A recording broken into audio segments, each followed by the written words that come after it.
गांव का बाजार गूंजता है। रमजान की तैयारियों से हवा भर जाने पर रंगों और ध्वनियों का एक जीवंत ताना बाना। छोटे अली अपनी मां के साथ खड़ा है। उसकी आंखें खुशी से भरी हैं, फिर भी लालसा की एक झलक से छाया हुआ है। विक्रेता पुकारते हैं, मिठाई और रोशनी दिखाते हैं, एक उत्सवपूर्ण सिम्फनी जो उनकी शांत लड़ाई के विपरीत है। अली के आरामदायक घर के अंदर मसालों की खुशबू हवा में भर जाती है, क्योंकि अली अपनी मां को खाना बनाते हुए देखता है। सीखने के लिए उत्सुक मां और बेटा साथ साथ काम करते हैं। अनुभवी आसानी से रोटी और सब्जी तैयार करते हैं। परंपरा और प्यार का एक नृत्य। अली छोटे कार्यों में मदद करता है।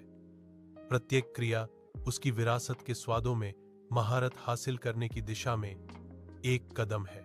अली पुराने कागज और रंगों से एक छोटा लालटेन बनाता है, जो उसके विनम्र घर को एक कोमल आशावादी रोशनी से रोशन करता है। वह लालटेन लटकाता है।